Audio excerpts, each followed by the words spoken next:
नमस्कार दोस्तों, मैं चंदना पॉल। आपका मेरे चैनल पर बहुत बहुत स्वागत है। दोस्तों, आज के विषय का सुझाव आप में से ही एक के द्वारा दिया गया था। विषय है 1905 में बंगाल विभाजन। दोस्तों, बंगाल विभाजन को जानने से पहले हमें इतिहास के बारे में जानना होगा। तो बात करते हैं हम 15वीं शताब्दी की। दोस्तों, 15वीं शताब्दी में यूरोपियन देश जैसे फ्रांस, डच, डेनिश, ब्रिटेन ये सभी समुद्री रास्ते से पूरी दुनिया के अलग अलग देशों में जाकर व्यापार के नए अवसर ढूंढने लगे। 1498 में पुर्तगाली भारत आए। पुर्तगाली के बाद 1602 में डच, 1611 में फ्रांसीसी और 1616 में डेनिश आए। 1608 में ईस्ट इंडिया कंपनी भारत आए। हालांकि उस समय उनका मकसद केवल भारत में व्यापार करना था। उस समय भारत में मुगलों का शासन था। जिन क्षेत्रों में मुगलों का शासन नहीं था उसमें पुर्तगालियों ने युद्ध करके या संधि करके अपना कब्जा जमा लिया था। 16वीं शताब्दी की शुरुआत में पूरे यूरोप में मसाले का व्यापार डच कंपनी की हाथों में था, जिस कारण वे मनमाने ढंग से कीमत वसूलते थे। इसीलिए लंदन में 25 व्यापारियों ने मिलकर 31 दिसंबर 1600 में ईस्ट इंडिया कंपनी का गठन किया। ईस्ट इंडिया कंपनी के पांव इंडोनेशिया में न जमने के कारण 1608 में भारत आए। उस समय भारत में जहांगीर का शासन था। बिना नवाब के परमिशन के अंग्रेज भारत में व्यापार नहीं कर सकते थे। उस समय पुर्तगाली भारत में व्यापार करते थे। इस कारण जहांगीर ने अंग्रेजों को व्यापार करने से मना कर दिया था। अंग्रेजों ने उन क्षेत्रों में अपनी फैक्ट्री लगाई जहां पर मुगलों का शासन नहीं था और धीरे धीरे भारत पर अपना प्रभाव बढ़ाने लगी, जिसकी खबर जहांगीर को मिली। जहांगीर ने अंग्रेजों को आंशिक रूप से व्यापार करने की अनुमति दे दी। साल 1615 में ईस्ट इंडिया कंपनी के तरफ से थॉमस राव यूरोप से टेलीस्कोप और वॉच लेकर जहांगीर के दरबार में उन्हें प्रभावित करने के लिए पहुंचे, जिसके फलस्वरूप जहांगीर ने भारत में व्यापार करने की अनुमति दे दी। मुगल से परमिशन मिलने के बाद ब्रिटिशर्स ने बहुत तेजी से अपना व्यापार पूरे भारत में फैलाना शुरू कर दिया। उस समय बंगाल भारत का सबसे समृद्ध प्रांतों में से एक था। 1658 में ईस्ट इंडिया कंपनी ने बंगाल के कासिम बाजार में अपना फैक्ट्री स्थापित कर लिया। मुगलों द्वारा अंग्रेजों को व्यापार के लिए एक सीमित क्षेत्र दिया गया था, परंतु अंग्रेजों ने मनमाने ढंग से व्यापार करना शुरू कर दिया। साथ ही उस क्षेत्र पर अपना कब्जा भी जमाने लगी। इसकी खबर जब जहांगीर को मिली तो 1686 में अंग्रेजों और मुगलों के बीच में युद्ध हुआ। इस युद्ध में अंग्रेजों की हार हुई और बंगाल के साथ साथ पूरे भारत में उनका व्यापार कुछ ही क्षेत्रों में सिमट कर रह गया। अंग्रेजों ने जहांगीर से माफ़ी मांगा, साथ ही युद्ध का जुर्माना भी दिया। 1707 में जब जहांगीर की मृत्यु हुई तो मुगलों का शासन कई छोटे छोटे नवाबों में बंट गया। उस समय अधिकतर क्षेत्र मातृभूमि पर मर मिटने वाले मराठों के पास था। अब अंग्रेज अपनी सैन्य शक्ति को धीरे धीरे बढ़ाने लगा, क्योंकि उन्हें समझ में आ गया था कि यदि उन्हें भारत में व्यापार करना है तो अपना आर्मी भी रखना पड़ेगा। 1756 में सिराजुद्दौला बंगाल का नया नवाब बना। सिराजुद्दौला अंग्रेजों के मनमाने ढंग से विस्तार की पॉलिसी से नाखुश थे। अंग्रेज नवाब के दुश्मनों से जा मिले, जिससे सिराजुद्दौला नाराज होकर बंगाल के फोर्ट विलियम पोर्ट, जो आज का कोलकाता है, पर हमला कर दिया, जिसमें अंग्रेजों के ऑफिसर्स मारे गए और कई को जेल में भेज दिया गया। इस दिन को black hole tragedy of Kolkata के नाम से जाना जाता है। 1757 में प्लासी के युद्ध के बाद अंग्रेजों ने सिराजुद्दौला को गद्दी से हटाने के लिए नवाब के मंत्री मीर जाफर को अपने इन्फ्लुएंस में ले लिया और सिराजुद्दौला को धोखे से मारकर मीर जाफर को गद्दी पर बिठा दिया। इसके बाद बंगाल को एक के बाद एक धोखे मिलते गए। मीर जाफर के बाद मीर कासिम को अंग्रेजों ने गद्दी पर बिठाया। मीर कासिम जानता था एक दिन उसके साथ भी वही होने वाला है जो अन्य नवाबों के साथ हुआ। इसलिए 1764 में मीर कासिम अवध के नवाब शुजाउद्दौला और शाह आलम II के साथ मिलकर अंग्रेजों पर आक्रमण कर दिया। इस युद्ध में अंग्रेज जीत गए। इस युद्ध को इतिहास में बक्सर के युद्ध के नाम से जाना जाता है। अंग्रेज युद्ध जीतने के बाद शुजाउद्दौला और शाह आलम के साथ मिलकर एक ट्रीटी को साइन किया, जिसे ट्रीटी ऑफ इलाहाबाद का नाम दिया गया। इस ट्रीटी के तहत बंगाल की पावर पूरी तरह से अंग्रेजों के हाथ में आ गई। इधर मराठा अपनी शक्ति को बढ़ाने में लगा था। अंग्रेज मराठाओं के राज्य को भी हथियाना चाहते थे, जिसे पेशवा नाना फडणवीस भाप गए थे। इसीलिए पेशवा नाना फडणवीस अपने आसपास के राजाओं के साथ मिलकर युद्ध की योजना को बनाना शुरू कर दिया। इसमें हैदराबाद के निजाम अली खान, मैसूर के हैदर अली, आरकोट के नवाब अली खान शामिल थे। सबने एक साथ मिलकर अंग्रेजों के विरुद्ध युद्ध का ऐलान कर दिया। जगह जगह अंग्रेजों के खिलाफ युद्ध शुरू हो गया। कहीं ईस्ट इंडिया कंपनी ने कब्जा किया तो कहीं भारतीय राजाओं ने ईस्ट इंडिया कंपनी की टेरिटरी पर कब्जा कर लिया। इस युद्ध के बाद एक ट्रीटी में साइन किया गया, जिससे 20 सालों तक अंग्रेजों और भारतीय राजाओं के बीच के युद्ध को रोक दिया गया। साल 1800 में नाना फडणवीस की मौत हो गई और मराठा एम्पायर के अंदर फूट पड़ने लगी। मराठा एम्पायर कई पेशवाओं में बंट चुके थे और आपस में ही लड़ने लगे थे। इसी समय पेशवा की तरफ से मराठा के एक गायकवाड़ मंत्री गंगाधर की हत्या कर दी गई। गायकवाड़ की मदद का नाम लेकर अंग्रेजों को मराठाओं से युद्ध करने का मौका मिल गया। इस युद्ध में अंग्रेजों की एक तरफा जीत हुई और उन्होंने भारत में पेशवा पद हमेशा के लिए खत्म कर दिया।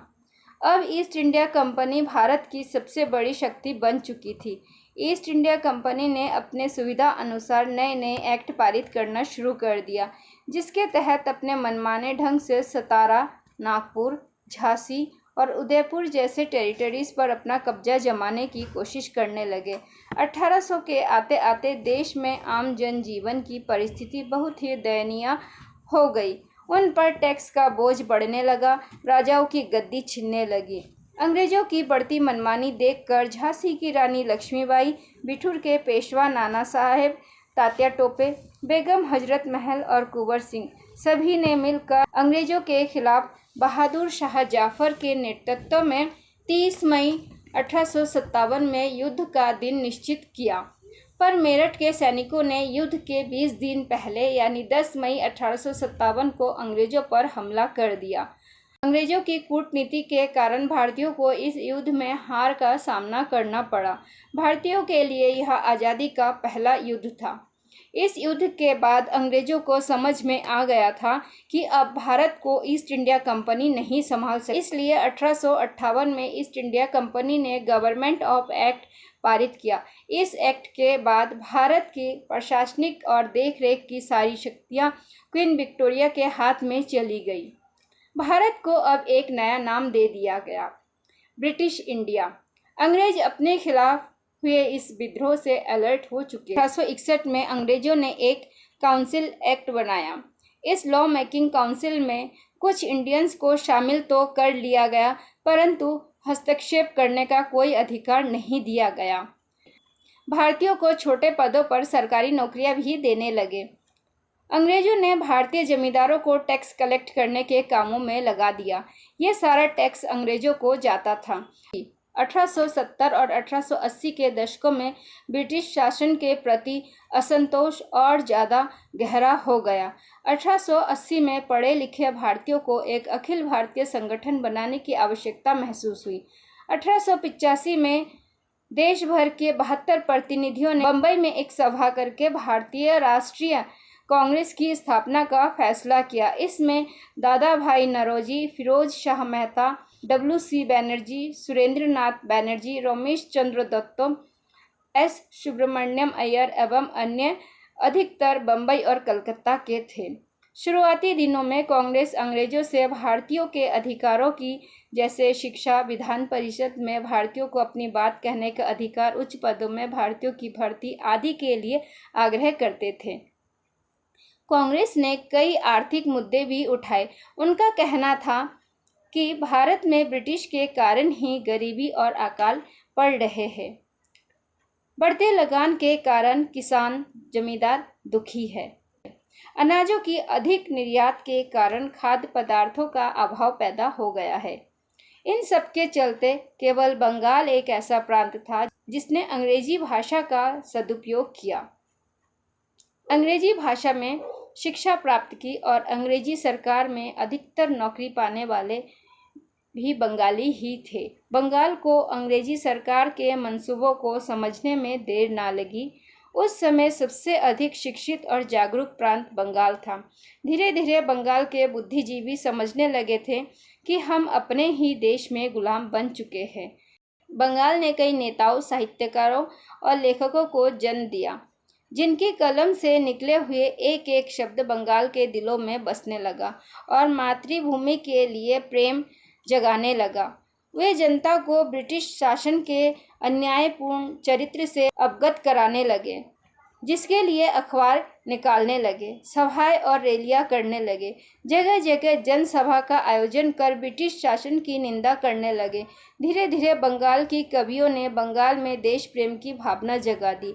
देश प्रेम की लहर बंगाल के साथ साथ भारत के अन्य क्षेत्रों में पहुंचने लगा। 1890 के दशक तक बंगाल, पंजाब, महाराष्ट्र में बिपिन चंद्र पाल, बाल गंगाधर तिलक और लाला लाजपत राय जैसे नेता आत्मनिर्भरता तथा रचनात्मक कार्यों के महत्व पर जोर देने लगे। उनका कहना था कि सरकार के नेक इरादों पर नहीं बल्कि अपनी ताकत पर भरोसा करो। 19वीं शताब्दी के आते आते बंगाल राष्ट्रवाद का एपिसेंटर बन चुका था। यह राष्ट्रवाद अब पूरे भारत में फैलता जा रहा था, जो अंग्रेजों को चुभने लगी थी। इस राष्ट्रवाद को तोड़ने के लिए लॉर्ड कर्जन ने बंग भंग की एक साजिश रची। बंग भंग की इस कुटिल राजनीति से बंगाली बुद्धिजीवी नाखुश थे। बंगाल समझ चुका था कि अंग्रेज सरकार उभरते देश प्रेम और राष्ट्रवाद की भावना को कुचलना चाहते हैं। इसी समय कवि गुरु रविंद्रनाथ ठाकुर ने ब्रिटिश के खिलाफ कई लेख और कविताएं लिखी, जिन्हें जनसभा में जाकर कंठस्थ गाने लगे, जिससे बंगाल के प्रत्येक जन में आक्रोश भर गया। बंकिम चंद्र चट्टोपाध्याय के द्वारा लिखा आनंद मठ का गीत वंदे मातरम, जिसे गुरुदेव रविंद्रनाथ ठाकुर ने 1896 में अपने स्वर दिए थे, बंगाल के हर युवा के स्वर से निकलने लगा। बंग भंग की कुटिल राजनीति ने बंगाल को आंदोलनकारी बना दिया। लॉर्ड कर्जन ने इसे यह कहकर बांटने की घोषणा की दोनों प्रांतों को सुविधा मिल सके। ये प्रांत एक तो पश्चिम बंगाल, दूसरा पूर्वी बंगाल में बटेगा। पश्चिम बंगाल जो हिंदू बहुल प्रांत था, जिसमें बिहार और उड़ीसा शामिल था। दूसरा पूर्वी बंगाल जो मुस्लिम बहुल प्रांत था, जिसमें असम सहित 15 जिले शामिल थे। औपचारिक तौर पर कहा गया कि बंगाल प्रांत फ्रांसीसी देश के बराबर बड़ा है और ब्रिटेन जितना इसमें आबादी है, इसलिए इसे प्रशासनिक तौर पर चलाना मुश्किल हो रहा है। ईस्ट बंगाल और वेस्ट बंगाल 2 भागों में बांट दिया जाएगा तो दोनों प्रांतों को चलाने में आसानी होगी। परंतु बंगाल को पता था कि यह धर्म के आधार पर बांटा जा रहा है, जिसे वे स्वीकार नहीं कर पा रहे थे, इसलिए इसका विद्रोह और अधिक होने लगा था। इन सबको अनदेखा करते हुए 16 अक्टूबर 1905 को लॉर्ड कर्जन द्वारा बंगाल के 2 टुकड़े कर दिए गए। पश्चिम बंगाल की राजधानी कोलकाता को बनाया गया, जबकि पूर्व बंगाल की राजधानी ढाका को बनाया गया। इस विभाजन ने गुरुदेव रविंद्रनाथ ठाकुर को अंदर से तोड़ दिया। उन्होंने इस दिन को राष्ट्रीय शोक दिवस कहकर संबोधन किया। लोग सड़कों पर वंदे मातरम के गीत गाते हुए रविंद्रनाथ ठाकुर के साथ कई मीलों तक नंगे पैर दौड़ पड़े। रविंद्रनाथ ठाकुर के कहने पर हिंदू मुस्लिम एक दूसरे को राखी बांधते हुए एक दूसरे के साथ है की भावना को दर्शाने लगे। इस विभाजन ने 2 आंदोलन को जन्म दिया, स्वदेशी आंदोलन और बहिष्कार आंदोलन, जिसमें बंगाल विदेशी वस्तुओं का बहिष्कार कर अपने हाथों से बुनी हुई कपड़ों का प्रयोग करने लगा। आंदोलनकारी विदेशी वस्तुओं के दुकानों के बाहर खड़े हो जाते और लोगों को स्वदेशी बनने की प्रेरणा देते और विदेशी वस्तुओं का बहिष्कार करने के लिए प्रेरित करते। कुछ विरोधी प्रदर्शन हिंसक हो गए। विदेशी दुकानों को जला देते, जो लोग विदेशी वस्तुओं का प्रयोग करते उनसे जुर्माना वसूला जाता था। यहाँ तक कि ब्राह्मण पुजारी उन घरों में पूजा पाठ करने नहीं जाते जहाँ यूरोपियन चीनी और नमक का प्रयोग किया जाता था। 1905 के विभाजन ने भारतीयों में ऐसा आक्रोश भर दिया कि ब्रिटिश सरकार को अपने घुटने टेकने पड़े और बंगाल प्रांत को 1911 में एक तो करना ही पड़ा, साथ ही उन्हें कलकत्ता छोड़कर दिल्ली में अपनी राजधानी बसानी पड़ी। परंतु बंगाल विभाजन ने लोगों को समझा दिया कि वे अपने ही देश में अंग्रेजों के गुलाम हैं और इस गुलामी की जंजीर को आखिर 15 अगस्त 1947 में तोड़। आशा करती हूँ कि आपके सुझाव पर मैं सही और सटीक जानकारी दे पाई। आपके सुझाव के लिए धन्यवाद। नमस्कार।